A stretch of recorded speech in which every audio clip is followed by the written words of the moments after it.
What's going on, fellow YouTubers? Alright, so I got a request from a subscriber about my gauges and fuel pump and what kind of gauges exactly do I have, because I really didn't make a video on updated gauges. So we'll get to that in a second, but what's coming up close is I got a new tripod.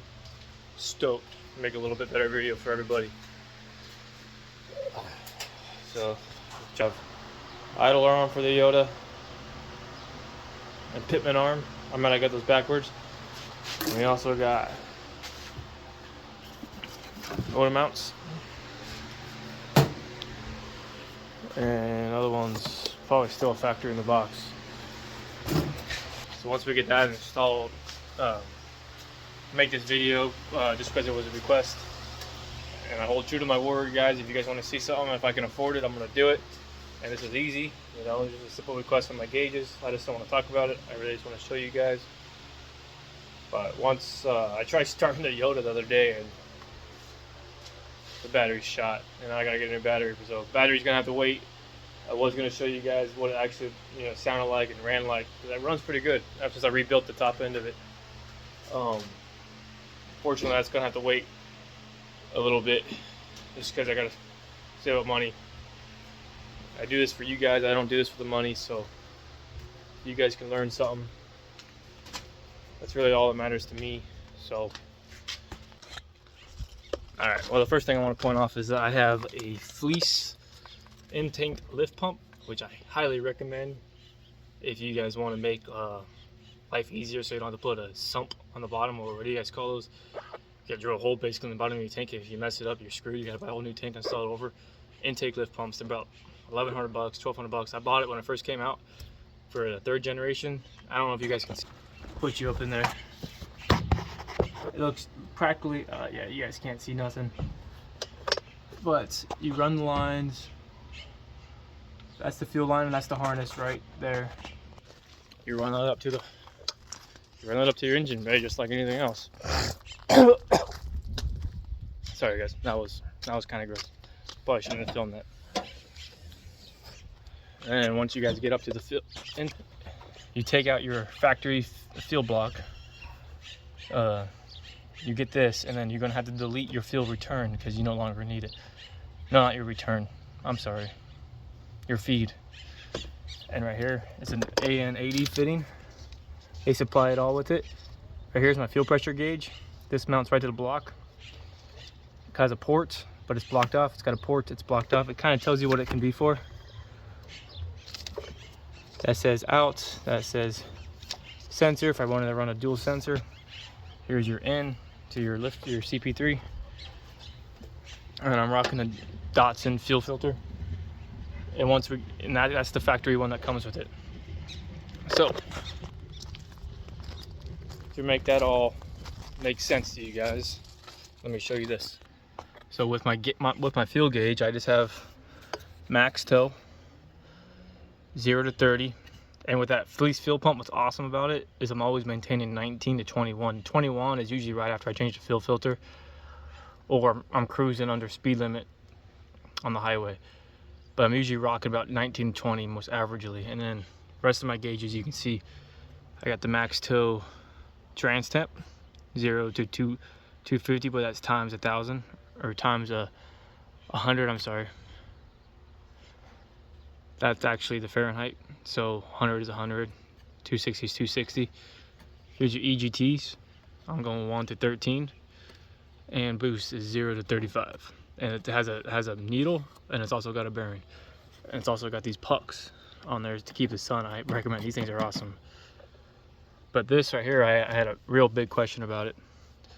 This is just an autometer single pod gauge holder. They make a dual, so if I wanted to run a dual, like an external trans temp gauge or a rail pressure, I was thinking about, because a while when I wasn't doing YouTube videos, my rail pressure took a dump, and ever since then I've been crossing my fingers hoping it never happens again. Put my truck pretty much limp mode. It was pretty bad. But you could put one right here if you wanted to. You just got to buy an autometer. I will leave a link in the description.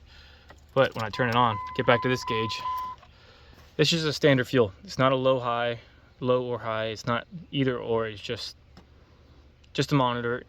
It's my daily driver. I'm not racing this thing. I ain't doing burnouts. I ain't doing anything crazy. It's just made for tow. But you guys can see it lights up. I got the green one to match the factory gauges, and the lift pump's lifting up, and it's going. So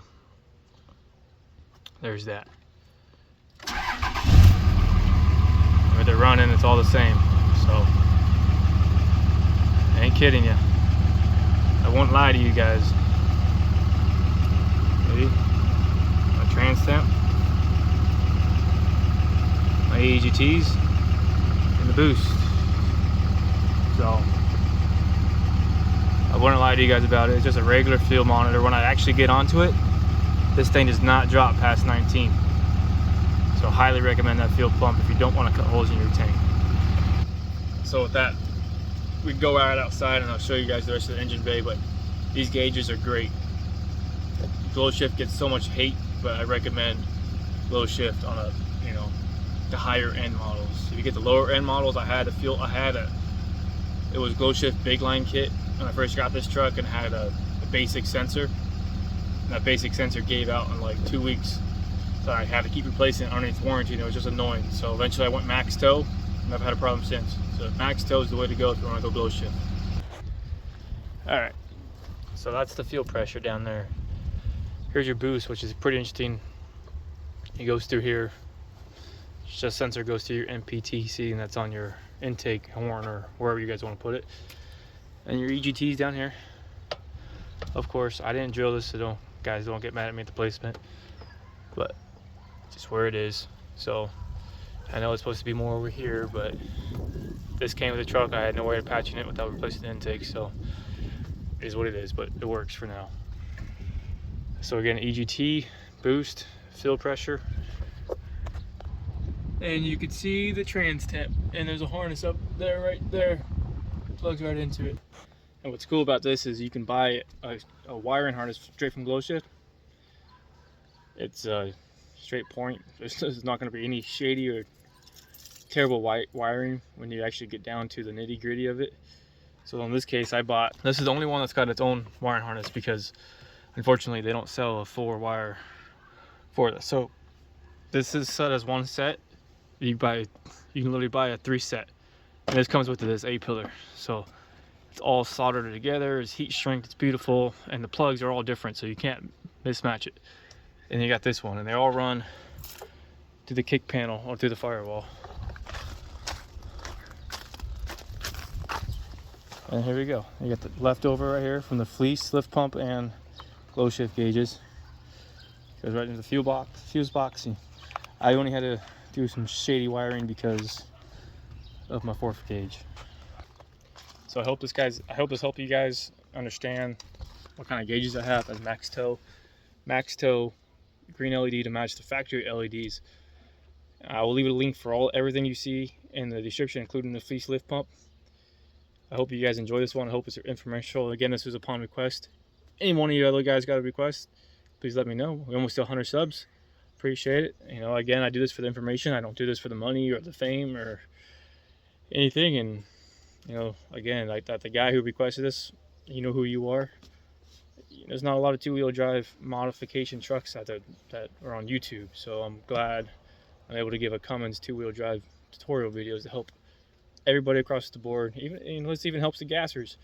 So I hope you guys enjoy this one. See you guys on the next one. Peace. I'm out.